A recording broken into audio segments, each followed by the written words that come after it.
me. I actually bought the fabric because I had a pattern that had the same fabric but with a blue background instead of black. But I love it with the black. So this is a me-size dress. There are a lot of learning curves in this. For example, I didn't realize that this dress is a two-person job because I don't own an adjustable mannequin that I can make my size. So my lovely husband, who's also helping me film this, helped a lot in this, and I really appreciate the help. But if you were going to mimic this and you don't have a mannequin, I highly recommend having a buddy. Big things with this, there are a lot of pleats. You have pleats on the sleeves. You have pleats on the skirt. I need to put a hook and eye up here. I couldn't find any. I have gray and I have beige. Does not match. Another complaint I have is that the back of this dress, when it sits on me, actually sits too low, so it actually shows any under things you have on.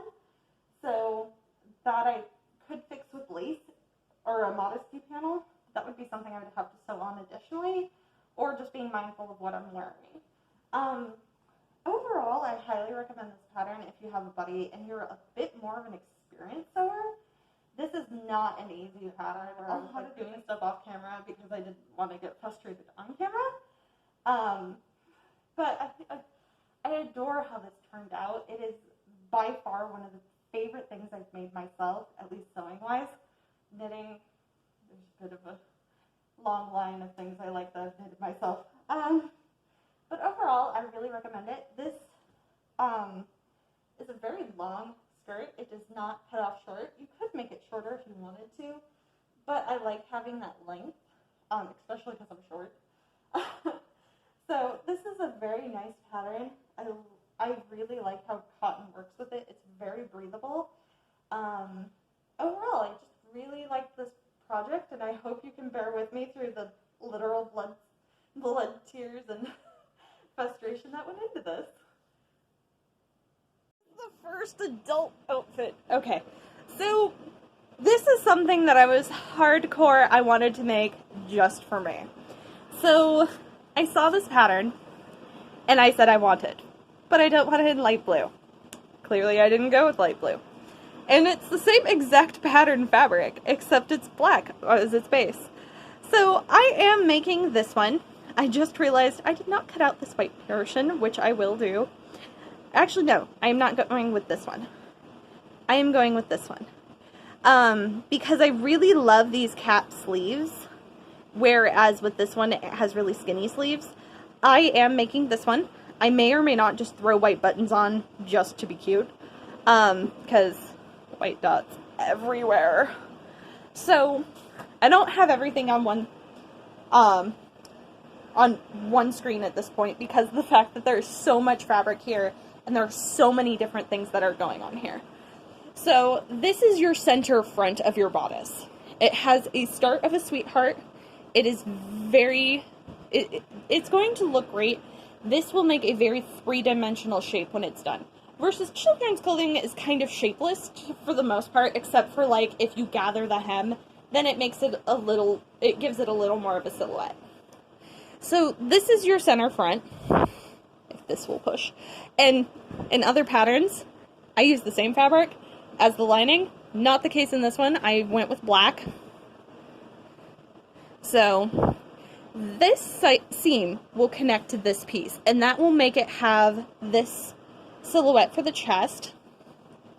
And then this piece will connect to this piece. And this will, again, give it a silhouette, because this is creating this three-dimensional shape just in the bodice, instead of depending on any other factors to make it look and act that way. Then, we have a piece that I was not the most fond of cutting out, which is the ruched sleeve. Let me see if I can give you a better. So this sleeve is pleated and then fans out, kind of like those masks you've been seeing a lot of. So this is actually to mark each pleat. And then this is the outer edge, whereas this is the inner edge. Again, it is lined, so The bodice, everything on the bodice and the sleeves are lined.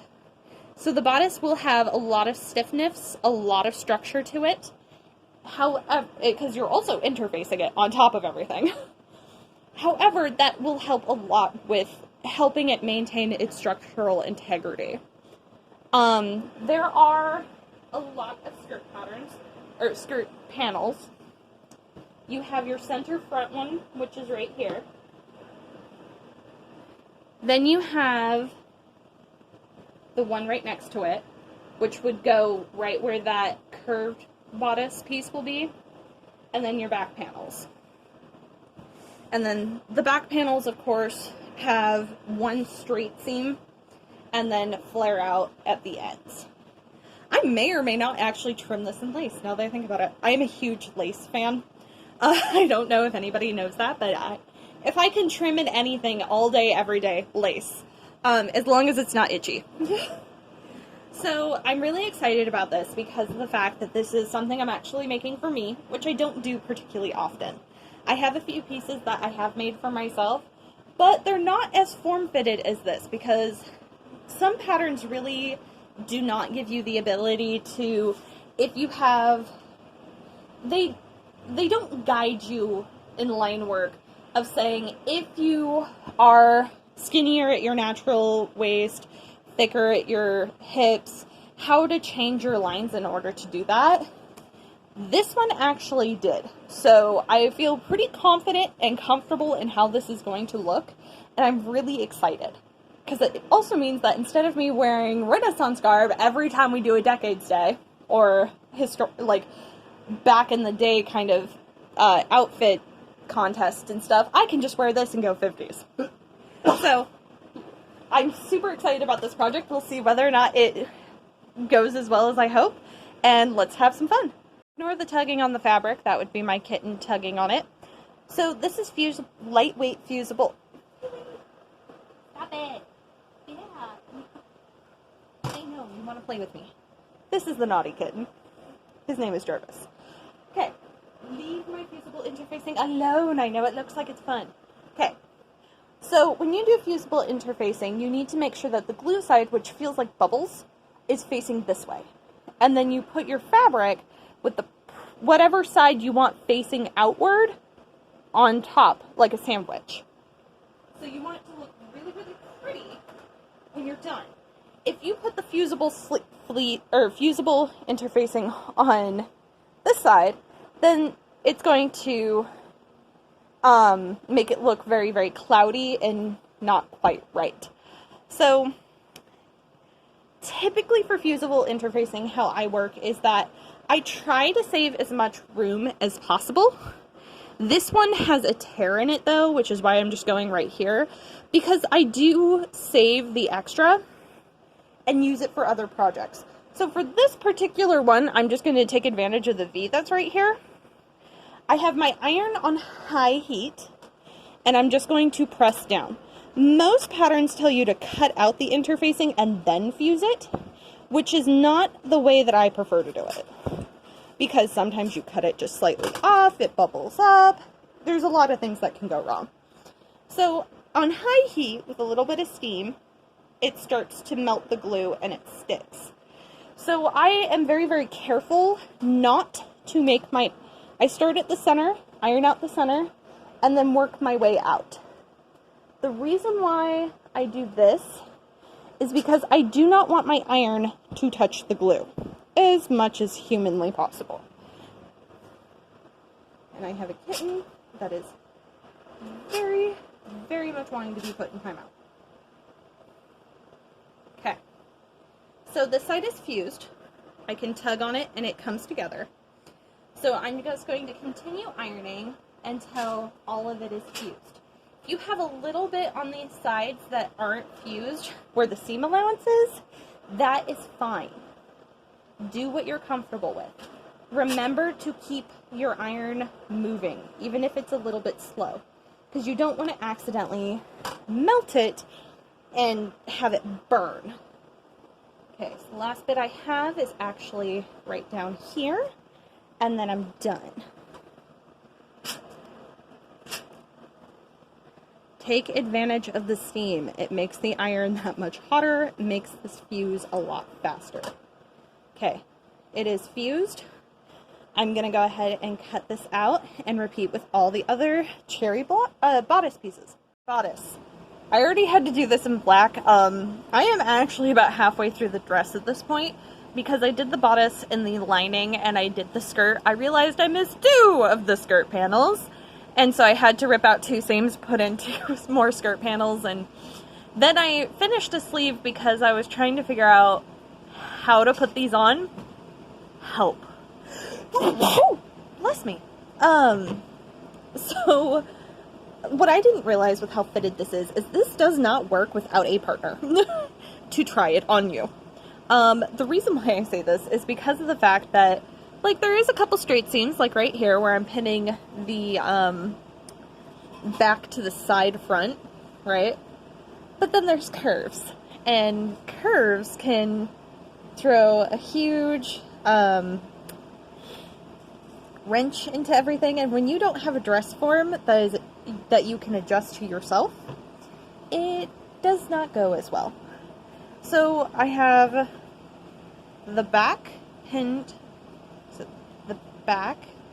to the front side, which is curved. I know these are big pieces and I am not giving you enough room.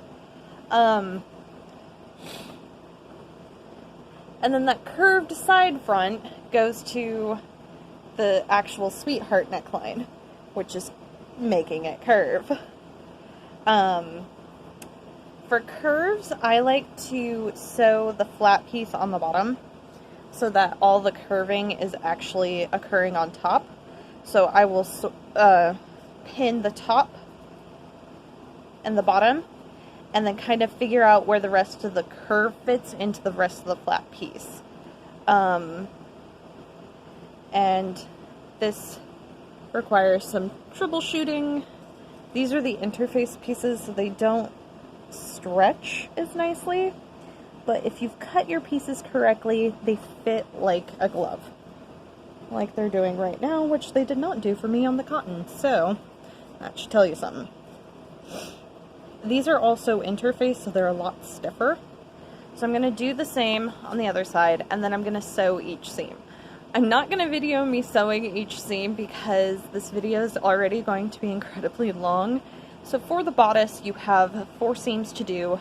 The front side, or the front side to the back, the front side to the front, and repeat. You do this, and then I will show you what happens afterwards. So then I have these pieces, and pleats are not my friend. And so even though I cut these, I ended up having to break out the actual paper pattern to actually make the pleats match like they're supposed to. And yeah, I'm not the biggest fan of pleats. So what I'm gonna do, because I've already done the first sleeve, is show you how I managed this. So the first thing is to sew down your pleats. Do not try to do what I did initially, which was to pin everything and then just hope and pray and try to sew the bits together. Just stay stitch it. Means don't backstitch, don't do anything fancy, just stitch it in place so that it behaves for you later. Again, I don't work with pleats very often, and these are the most... Okay, actually, I lied. I was about to say that was the strangest sleeves I've ever done, but if you've seen Snow White and the Huntsman, I've actually done her cage sleeves for one of her outfits as a costume request. So, I take that back. That was the most rage-inducing sleeve I've ever done. This is just the most out of my territory in the video series I've currently done. Okay. So you do that for both sides, and then you're going to take your pins out because you do not want to get pokeyed, and you're going to match them, and you're going to sew each side of the sleeve. So let me sew the other side of the sleeve and show you exactly what I'm talking about.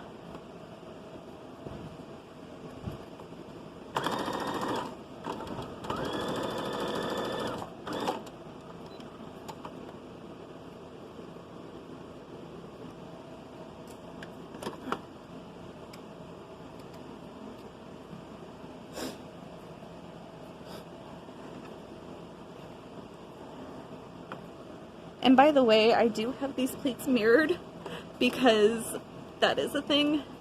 I wish what they had done for the lining was to have the lining unpleated and just a flat piece instead of pleating it too, because I feel like there is too much bulk on the top and bottom from that. But again, I already cut this and I'm motivated to just get it done. Okay, so you want to sew these so that they match, but initially trying to match which side goes to which is a little bit of a trouble because I'm never going to do these sleeves again, and I'm probably going to say that I love the sleeves and everything at the end, but I'm going to look back at this video and listen to me complaining and be like, that's why I didn't do those again. At least with the cage sleeves, I learned my lesson initially and didn't do them ever again. Okay, so when you sew these sleeves, you're just sewing the actual sides of the sleeves. Because what you want to do is leave it as a tube that's open so that you can top stitch this same seam that you're stitching right now on the other side so that it drapes nicely. But you do not want to actually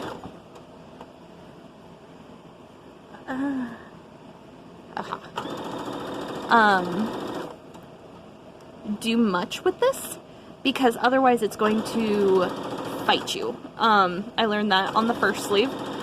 Just sew the straight seams, do not do more with the pleats. I tried to press the pleats and you can tell how well that worked, how well they were staying with just the pins.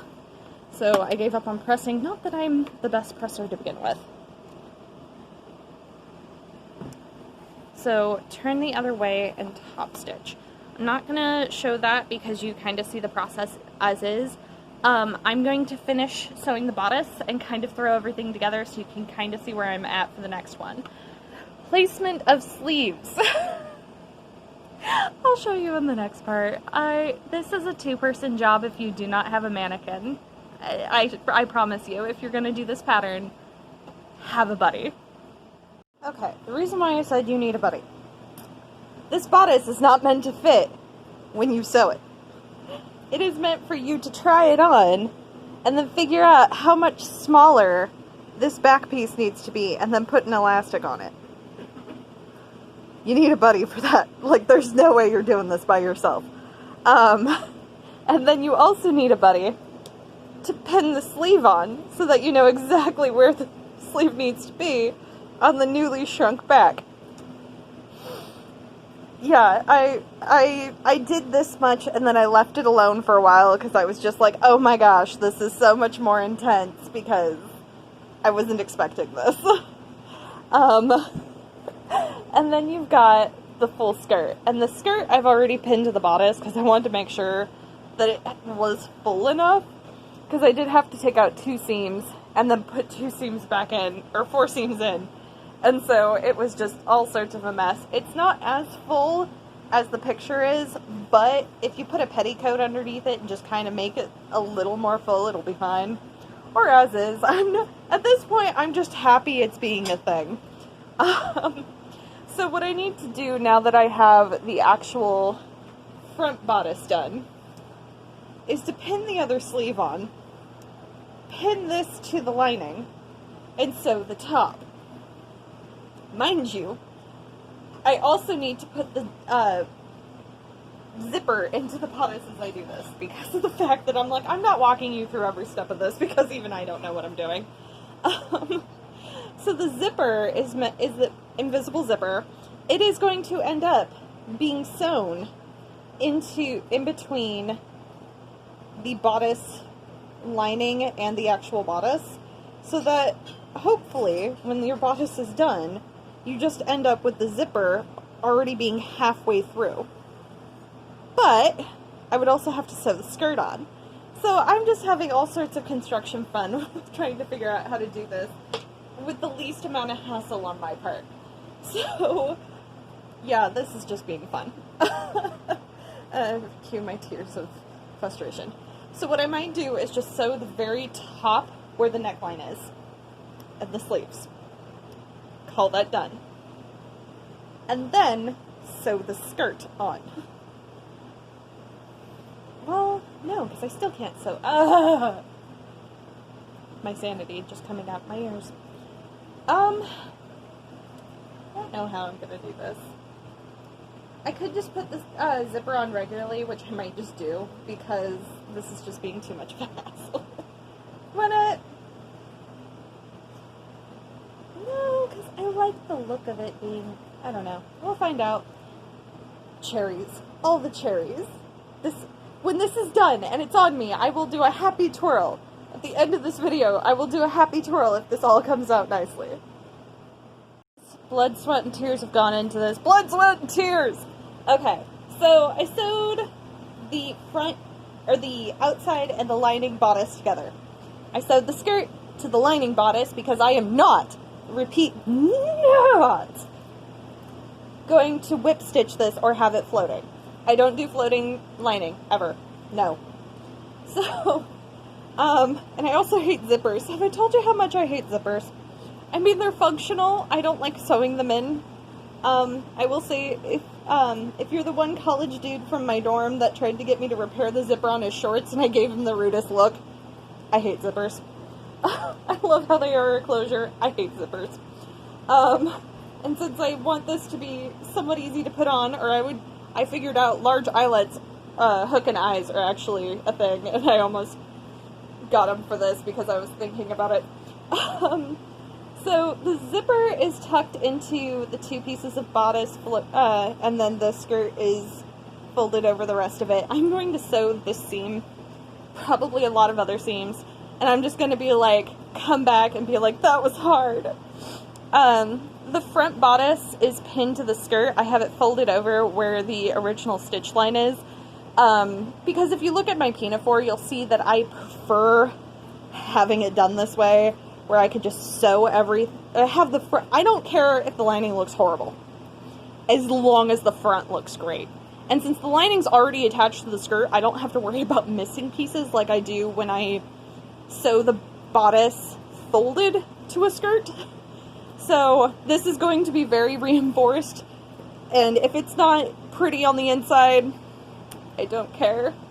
But I hate zippers. I hate zippers. Procrastinate. I'm literally doing the rolled hem on this the day of an event I want to wear it for. Which means that after this, you will also get some footage of me twirling in it. So...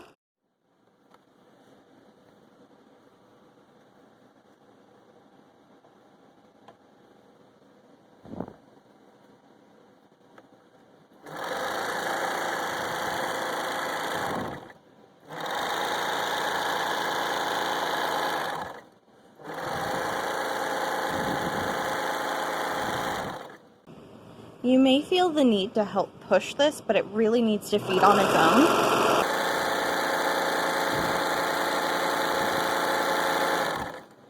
Otherwise, your hem is not going to look as good because it's going to have a lot more, like, holes in it.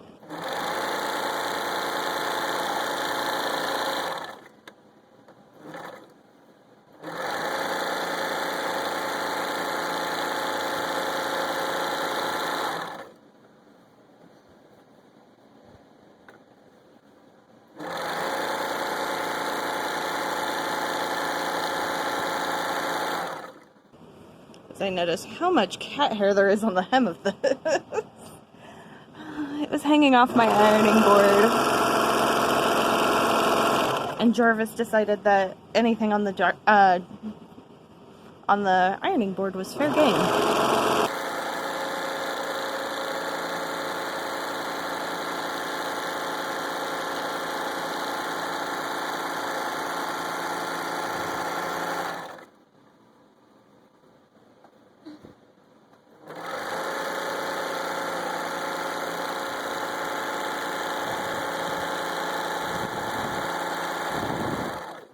So if you notice, you can actually see the fabric underneath, so it's not pure black on the rolled hem. I like that because then it makes it clear that, you know, there is a hem involved, that there is other fabric and there isn't just the rolled hem.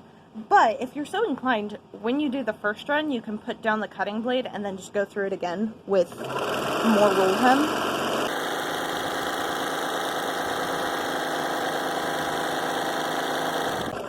if you are so inclined.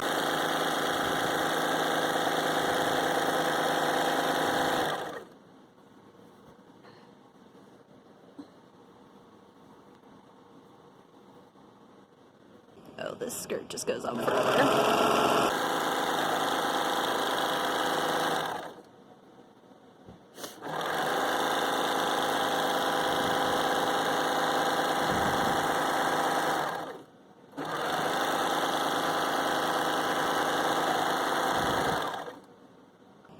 Still faster to do this than do it on the machine.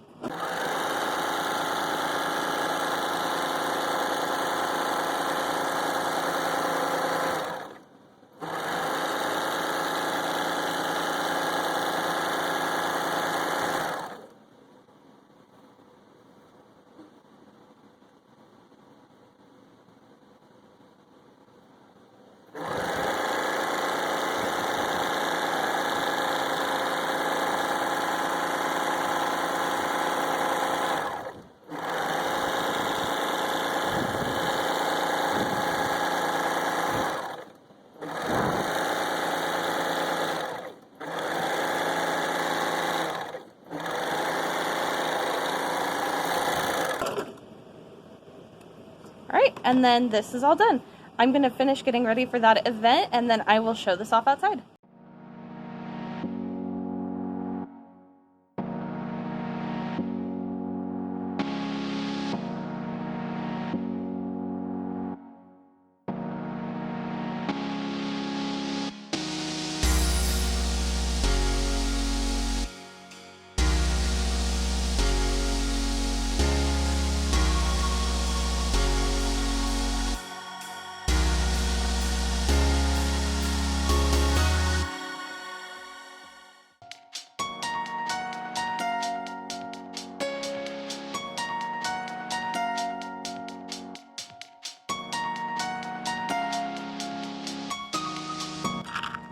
If you want to see more videos like that, please like, comment, and subscribe.